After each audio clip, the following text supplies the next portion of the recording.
It was still dark when the alarm went off. The sound sent shockwaves blasting through the sleeping boy. He'd put the clock underneath the comforter so it wouldn't wake the woman in the room next door. She was a light sleeper, and she took a strong interest in his activities. This morning, he had no desire to explain himself. Will tumbled out of bed, but was instantly alert. Within 5 minutes, he was dressed. Jeans, t-shirt, sweater, and jacket, and sneakers with the new soles. He pulled a backpack from the top shelf of his wardrobe and a plastic storage crate from underneath his bed. From the crate, he took the reason for the 6:30 a.m. start, a coiled length of half-inch thick climbing rope and a harness. In the bottom of the crate, wrapped in a sheet, he found the spearfishing gun, an old birthday present from his father, which he'd never used, at least on fish. Will stuffed it all into his backpack and slung the device on top. 6:45 a.m. His heart was pounding. He was ready.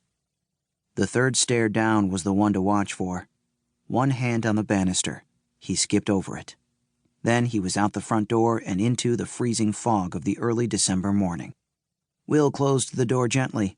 He glanced up at the window of the studio. No light. Natalia was still asleep. Will knew the way well. Left out of the house across the square, telling himself to slow down, though his feet were itching to break into a jog. Dawn was breaking.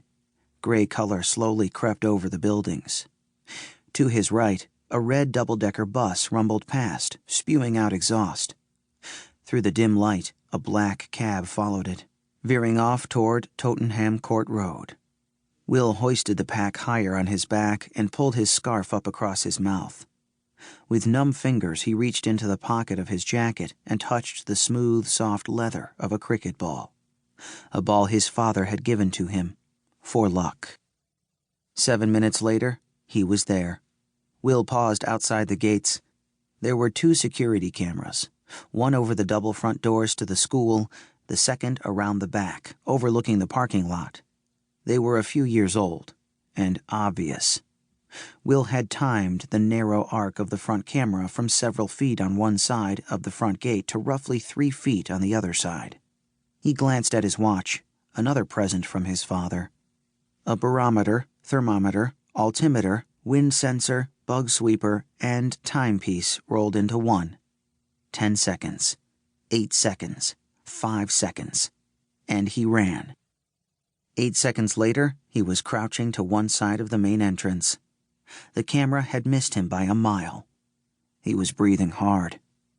It wasn't the exertion. It was excitement. There wasn't much that he liked about the school, but the building itself was perfect. 3 stories high, an ideal testing ground for the prototype.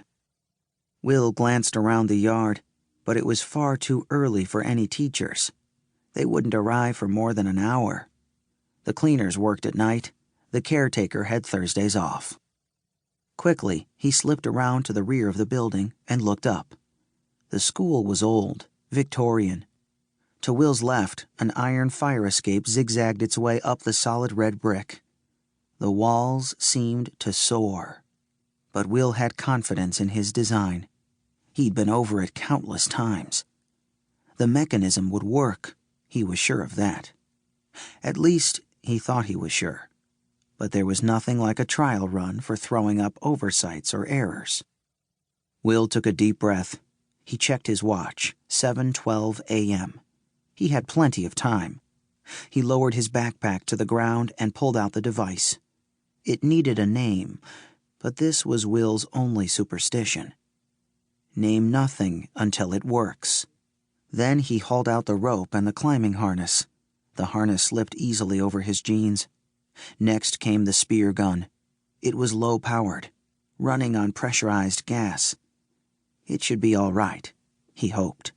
Deftly, he tied one end of the rope to a metal rod to which he'd soldered not a spear, but a grappling hook instead. The fog was clearing, but mist still swirled around the roof. Will grabbed the spear gun and closed one eye. It was psychological. He felt it would help his aim. The base of the gun, close to his chest, he fired.